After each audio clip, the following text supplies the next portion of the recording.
Hello friends, ધમુસ kitchen and blog પર તમારું સ્વાગત છે। આજે આપણે બનાવીશું પૌવા અને સૂજીનો એકદમ ટેસ્ટી એવો નાસ્તો। રોટલી અને શાક બનાવવાનું મન ન થાય અને કશું ચટપટું ખાવાનું મન થાય ત્યારે તમે બનાવીને તૈયાર કરી શકો એવી રેસીપી આજે આપણે બનાવીશું। ઈનો કે સોડા વગર આ રેસીપી તમે ખૂબ જ ઝડપથી બનાવીને તૈયાર કરી શકશો અને વળી તમે બાળકોને ટિફિનમાં પણ આપી શકશો। તો અહીંયા રેસીપી બનાવવા માટે મેં 2 કપ જેટલા પૌવા લીધા છે। આ પૌવા છે એ આપણે રૂટીન જે બટેટા પૌવામાં વાપરીએ એ જ પૌવા મેં અહીંયા લીધા છે। તો ચાળણીથી ચાળી અને એકદમ સાફ કરીને પૌવા લીધા છે, છતાં પણ આપણે એને ધોવા ખૂબ જ જરૂરી હોય છે। તો અહીંયા ઘસી અને 2-3 પાણીથી આપણે ધોઈ લઈશું, જેથી કરીને પૌવા ઉપરની જેટલી ડસ્ટ ધૂળ માટી હોય એ બધી જ નીકળી જાય। ધોયા પછી પૌવા એકદમ સોફ્ટ થઈ જાય છે।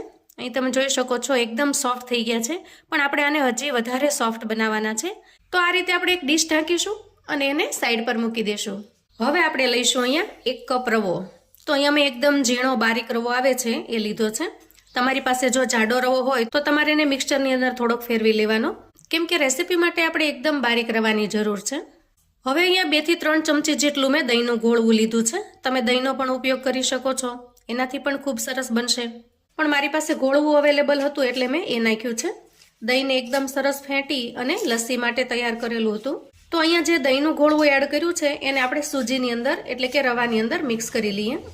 તો આ રીતે મિક્સ કરતાં જો તમને સૂકું લાગે તો તમારે 1 ચમચી પાણી ઉમેરવાનું છે, પણ અહીંયા આપણે મિશ્રણને બહુ ઢીલું નહીં કરીએ, બસ આ રીતની કન્સિસ્ટન્સી રહે એ રીતે રાખીશું। અને હવે થોડી વાર માટે ઢાંકીને સૂજીને પણ આપણે એક સાઈડ પર મૂકી દઈશું।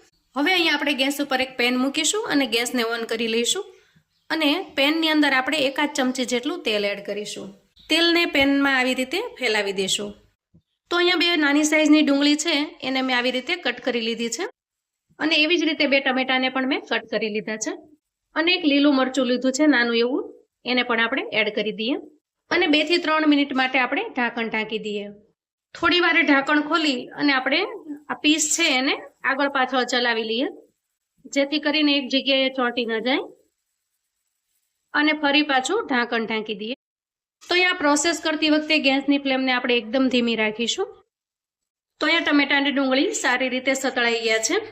થોડા ઠંડા થાય એટલે આપણે મિક્સર જારમાં લઈ લઈએ। આ રીતે શેકી લેવાથી ટમેટા અને ડુંગળીની કચાશ છે એ દૂર થઈ જાય છે। અહીંયા મેં એક લીલા મરચાંનો ઉપયોગ કર્યો છે, પણ તમે જો બાળકો માટે બનાવતા હો અને બિલકુલ તીખું ન બનાવતા હો તો તમારે મરચું એડ નહીં કરવાનું। હવે આપણે આમાં એડ કરીશું સ્વાદ પ્રમાણે મીઠું, અડધી ચમચી જેટલો શેકેલા જીરુંનો પાવડર અને ખાટો અને મીઠો બંને ટેસ્ટ આવે એટલા માટે અહીંયા થોડો ગોળ ઉમેરીશું। તો અહીંયા લગભગ 1 ચમચી જેટલો હું ગોળ ઉમેરું છું। હવે મિશ્રણ ઠંડુ થઈ ગયું છે તો ઢાંકણ ઢાંકી અને એકદમ સરસ પેસ્ટ બનાવી લઈએ અને તૈયાર થયેલી પેસ્ટને આપણે એક બાઉલની અંદર કાઢી લઈએ। તો અહીંયા નાસ્તા માટે આપણે એકદમ ચટપટી અને ટેસ્ટી એવી ચટણી બનાવીને તૈયાર કરી છે। હવે આપણે આના અંદર થોડો વઘાર એડ કરીશું, જેથી કરીને એનો સ્વાદ એકદમ બમણો થઈ જશે। હવે અહીંયા તડકા પેનની અંદર મેં 1 ચમચી જેટલું તેલ ગરમ કરી લીધું છે અને એમાં 1 ચમચી જેટલી હું રાઈ એડ કરું છું, અડધી ચમચી જેટલું જીરું એડ કરું છું, થોડી અમથી આપણે અહીંયા હિંગ ઉમેરીશું જેનાથી એકદમ મસ્ત ટેસ્ટ આવશે અને થોડા મીઠા લીમડાના પાન એડ કરીશું અને આ તૈયાર થયેલો વઘાર છે એને આપણે ચટણીમાં એડ કરી દઈએ અને મિક્સ કરી લઈએ। તો અહીંયા એકદમ મસ્ત ટેસ્ટી એવી ચટણી બનીને તૈયાર છે। તો આ ચટણીને બનાવીને તમે 2 થી 3 દિવસ માટે સ્ટોર પણ કરી શકો છો અને કોઈ પણ નાસ્તાની સાથે તમે એન્જોય કરી શકો છો। તો થોડી વધારે બનાવી અને જો ફ્રીઝમાં સ્ટોર કરીને રાખો તો જ્યારે પણ નાસ્તો બનાવો ત્યારે ફટાફટથી બહાર કાઢી અને તમે નાસ્તા સાથે માણી શકો છો। એકદમ ટેસ્ટી અને ખૂબ જ લાજવાબ બને છે। હવે તૈયાર થયેલી ચટણીને આપણે એક સાઈડ પર મૂકી દઈએ। તો અહીં જુઓ, પૌવા છે એ એકદમ સારી રીતે પલળી ગયા છે, પણ આપણે પૌવામાંથી એકદમ સરસ લોટ જેવું બનાવવાનું છે। તો હું અહીંયા 2 ચમચી જેટલું પાણી એડ કરું છું અને સારી રીતે મિક્સ કરી લઉં છું। પલાળ્યા પછી પૌવા જો આખા રહી ગયા હોય તો તમારે આવી રીતે મસળી અને એને એકદમ લોટની જેમ બાંધી લેવાના છે। તો અહીંયા જો આ રીતે એકદમ બાઇન્ડિંગ થઈ જાય એ રીતે આપણે અત્યારે બનાવી લીધા છે। રવો પણ સારી રીતે પલળી ગયો છે અને આ રીતે એકદમ સરસ લોટની જેમ બંધાઈ ગયો છે। હવે પૌવાની અંદર રવાને આપણે મિક્સ કરી દઈશું અને અહીં આપણે સ્વાદ પ્રમાણે મીઠું એડ કરીશું અને ત્યાર પછી આપણે કોથમીર એડ કરીશું। તો અહીંયા કોથમીર થોડી ઝાઝી એડ કરીશું। હવે આ બધી જ વસ્તુને આપણે સારી રીતે મિક્સ કરી લેવાની છે અને લોટની જેમ બાંધી લેવાની છે। તો લોટને આપણે ખૂબ મસળીને બાંધી લેવાનો છે. જરૂર પડે તો તમે થોડું પાણી પણ એડ કરી શકો છો. જો વધારે કઠણ લાગે તો તમારે 2 થી 3 ચમચી પાણી એડ કરી અને પછી લોટને થોડો નરમ બનાવી લેવાનો. તો અહીંયા જુઓ એકદમ સરસ લોટની જેમ બાંધી અને આપણે મિશ્રણને તૈયાર કરી લીધું છે. હવે આવી રીતે બંને હથેળીમાં થોડું તેલ લગાવી દઈએ અને આવી રીતે એકદમ નાનો લુવો લઈ અને આપણે આ શેપ તૈયાર કરી લઈએ.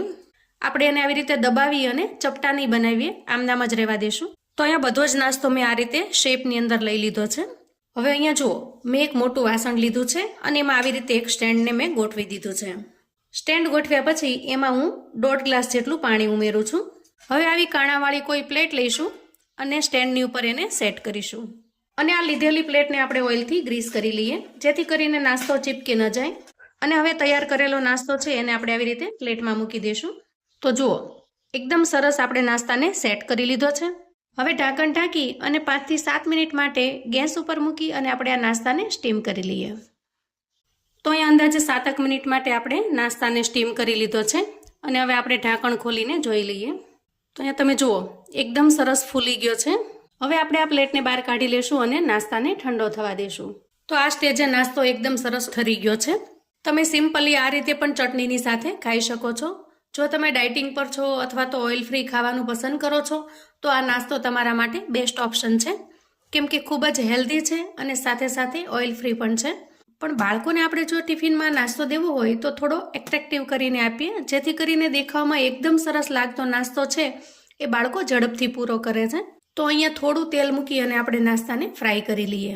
તો અહીંયા ગેસને ઓન કરી અને આપણે એક પેન મૂકી દઈશું અને પેનની અંદર આપણે 1 ચમચી જેટલું તેલ એડ કરીશું અને તેલ થોડું ગરમ થાય એટલે નાસ્તાને આપણે એમાં એડ કરી દઈએ અને આ રીતે ઉલટ પલટ કરી અને નાસ્તાને આપણે 5 થી 7 મિનિટ માટે સારી રીતે શેકી લઈએ. તો અહીંયા જુઓ નાસ્તો એકદમ સરસ ફ્રાય થઈ ગયો છે. આપણે ઓલરેડી એક વખત નાસ્તાને સારી રીતે સ્ટીમ કરી લીધેલો છે એટલે અહીંયા વધારે ફ્રાય કરવાની તમારે જરૂર પણ નહીં પડે. તો અહીંયા નાસ્તો આપણો રેડી થઈ ગયો છે. ગેસની ફ્લેમને આપણે બંધ કરીશું અને નાસ્તાને આપણે સર્વ કરીશું. તો જ્યારે પણ બાળકોના ટિફિનમાં કશું ઝટપટ બનાવીને આપવું છે તો આ નાસ્તો તમે બનાવીને તૈયાર કરી શકો છો. ખૂબ જ ટેસ્ટી બનીને તૈયાર થાય છે અને તમે એનો લુક પણ જોઈ શકો છો. આ નાસ્તાને તમે પ્લેન પણ ખાઈ શકો છો અને ચટણીની સાથે પણ એન્જોય કરી શકો છો. અને આપણે બનાવેલી ખાટી મીઠી ચટણીની સાથેનો એનો ટેસ્ટ ખૂબ જ લાજવાબ લાગે છે. એક વખત ચોક્કસથી ટ્રાય કરજો, તમને ખૂબ જ પસંદ આવશે. તો એકદમ ઓછા તેલની અંદર ખૂબ જ હેલ્ધી નાસ્તો બનાવીને આપણે તૈયાર કર્યો છે અને દેખાવમાં એટલો સુંદર લાગે છે કે જોતાં જ મોઢામાં પાણી આવી જાય. તો મિત્રો એકદમ ટેસ્ટી અને ખૂબ જ લાજવાબ નાસ્તો બન્યો છે. અહીંયા નાસ્તાને હું તોડીને પણ બતાવું. જુઓ તમે જોઈ શકો છો એકદમ ટેસ્ટી અને ખૂબ જ મજેદાર બન્યો છે. તો આવું અવનવું જાણવા માટે ચેનલ પર જો તમે નવા છો તો ચેનલને સબસ્ક્રાઈબ કરો. વિડીયો ગમે તો લાઈક અને શેર કરો. તમારા સગા સંબંધી મિત્રોને પણ આપણો આજનો વિડીયો ચોક્કસથી મોકલી આપજો જેથી એ લોકો પણ બાળકોના ટિફિન માટે આવો સરસ મજાનો નાસ્તો બનાવીને તૈયાર કરી શકે અને એન્જોય કરી શકે. કોમેન્ટમાં ચોક્કસથી જણાવજો મિત્રો કે આજની રેસિપી તમને કેવી લાગી છે. તો ફરી મળીએ એક નવી રેસિપી સાથે. ત્યાં સુધી આવજો મિત્રો.